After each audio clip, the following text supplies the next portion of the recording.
This is Secret Mom Hacks, episode number 13. My name is Krista, and I am your host. It's May 3rd, 2023, and in honor of May being Mental Health Awareness Month, today's show is going to cover 6 mental health tips for moms. So my tagline for this podcast, Secret Mom Hacks, is because babies don't come with instructions. I came up with that tagline because I can't tell you how many nights I'd be up at 2 o'clock in the morning Googling how to get my baby to sleep through the night, or what is cluster feeding, or best lactation supplement. The list goes on and on.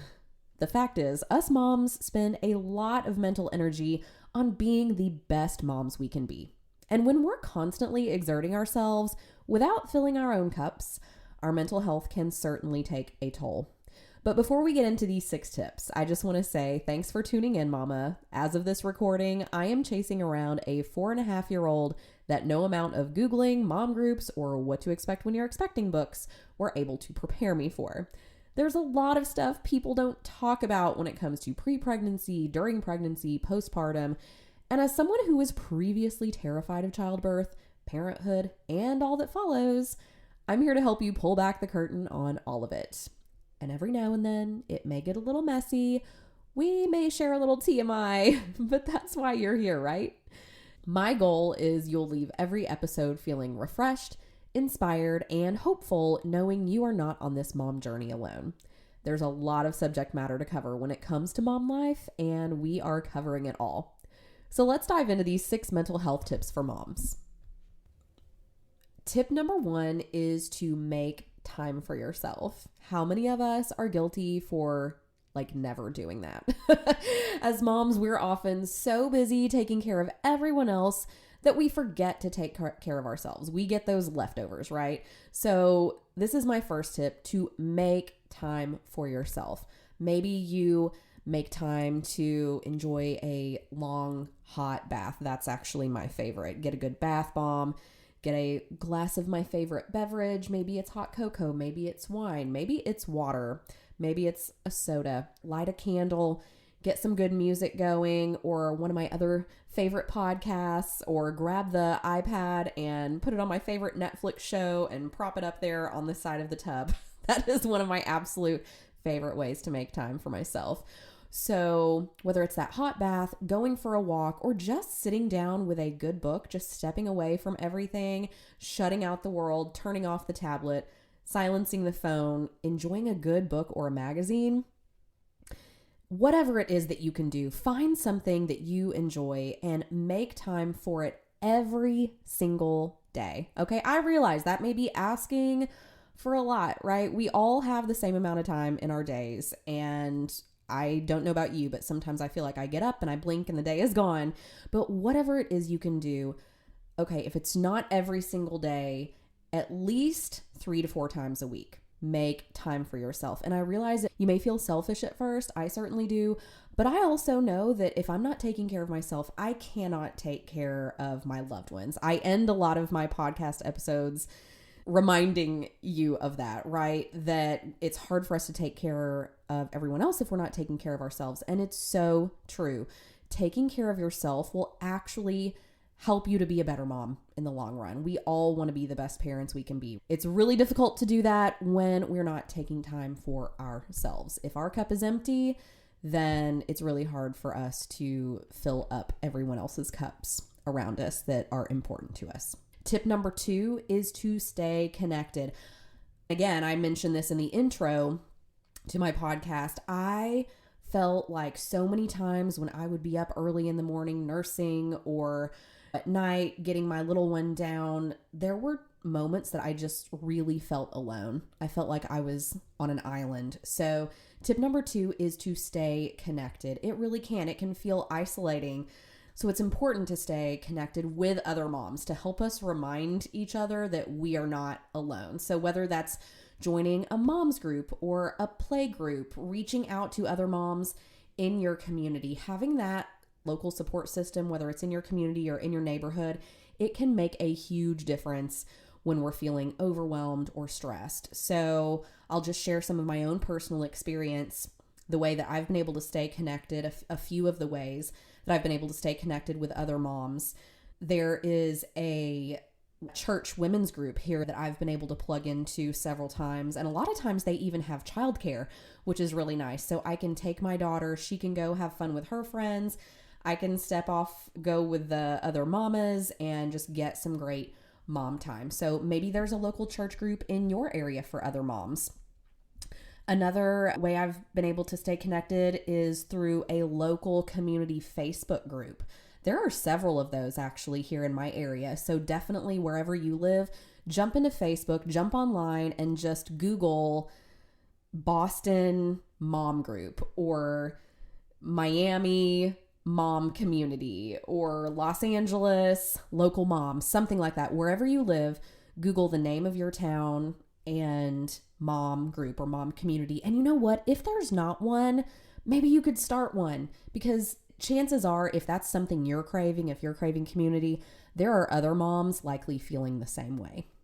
So those are two of my favorite ways, either through a faith-based community group with other moms or just the non-faith-based groups as well. And then third, so my daughter has been in daycare, and of course my daughter has several close friends in her class, and I've been able to get in touch with her close friends' moms. And so there's a few of us that are on this thread together, and we're always going back and forth about various things.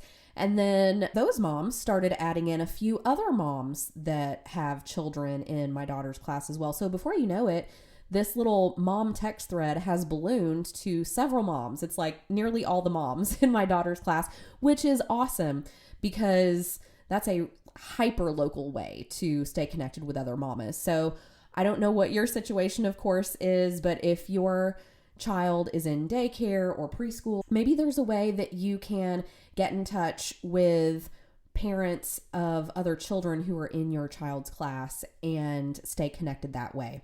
So any way that you can just stay in touch with other parents and workshop things, talk shop, as you're trying to figure out this thing called parenthood, that is going to be a huge benefit to keeping our mental health up to par. Okay, tip number 3 is to practice mindfulness. Okay, so mindfulness is all about being present in the moment and paying attention to your thoughts and your feelings without judgment.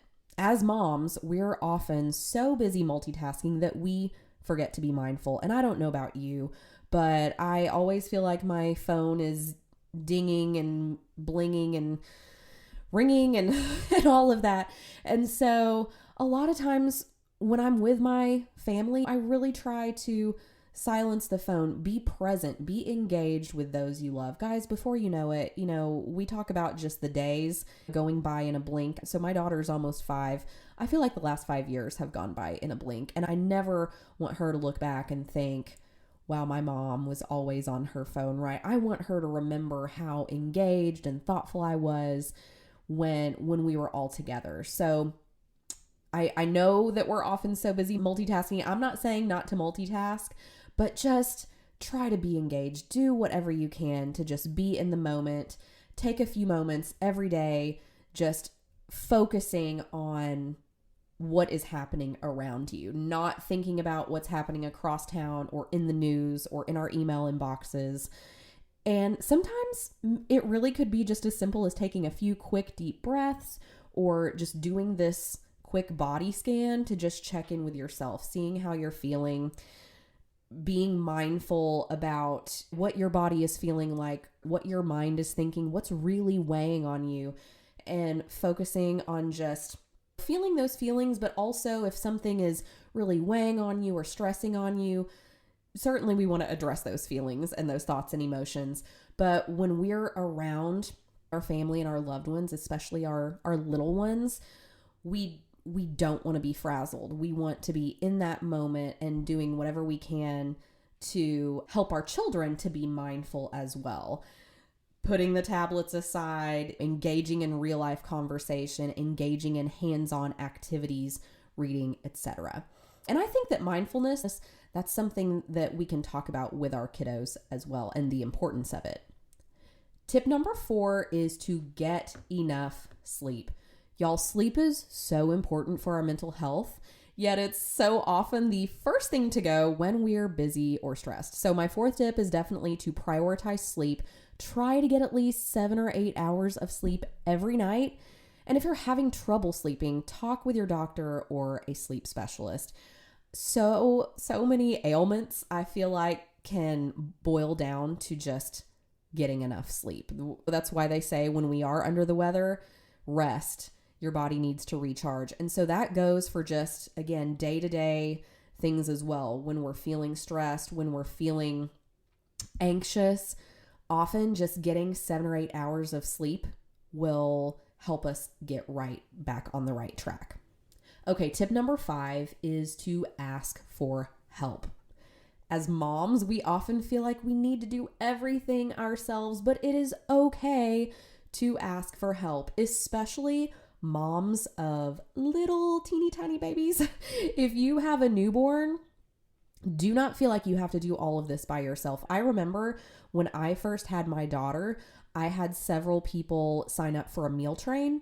So what that meant was shortly after we had gotten back home, we had several friends, family, coworkers, etc., who had signed up to bring us meals. So it was for like 2 or 3 weeks. And that was awesome, y'all, because as you know, especially if you're in the thick of it, but we're focused on feeding that baby and tending to the needs of the baby, making sure the baby's fed, the baby's changed, the baby is clothed and happy and clean.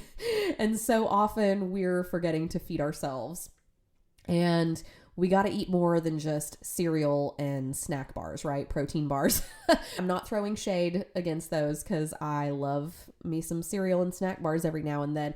But just to have a good bowl of soup and salad, or maybe someone would send a sandwich tray. So we would have a couple days worth of sandwiches, or a big crock pot meal, or stovetop meals, or just oven ready meals. Oh my goodness. That was one of my very favorite things after we had gotten home with baby, was to have that meal train. And so when people were offering the help, I took it. But don't just wait for somebody to offer help, because you know what? Everybody's busy and some people will be reluctant to offer the help. But if you ask them, people are often more than willing and so happy to help and pitch in because they love you, they care for you, they want to see you succeed. It can be such a stressful time in our lives. It's a very loving time in our lives, but it can be very stressful. So don't be afraid to ask for help. It is okay. Whether maybe it's asking your partner to take on more responsibilities, or hiring a babysitter so you can take a break. Maybe it's asking one of your in-laws or a coworker whom you trust, or whatever. Do not be afraid to ask for help when you need it. And my last tip number 6 for today, is to practice self-compassion. Being a mom is hard work, y'all, and we all make mistakes. So instead of being hard on yourself, try to be kind and compassionate. Treat yourself the way you would treat a good friend. I sometimes will have negative self-talk. I think that's something that we can all relate with, right? Having just negative thoughts and ideas, or bad self-talk that goes through our heads. Those pants look terrible on me, or I hate the way my chest looks in that shirt, or whatever example you want to give for yourself. Guys, just practice self-compassion. Like, one of my favorite things to do when I'm getting ready is like, yeah, I look good in that shirt, or I really like how that skirt makes my legs look, or I am perfectly capable of making these 5 things happen today. This is an exercise I sometimes have to go through with myself. As I start going down that road of negative self-talk, I have to snap myself out of it and imagine, what if my daughter were thinking those things? If my daughter were having those types of thoughts, I immediately would tell her, stop that. You are so smart. You are so beautiful. You are completely capable. You can do what you set your mind to. You've got everything you need to be able to succeed in your endeavors today.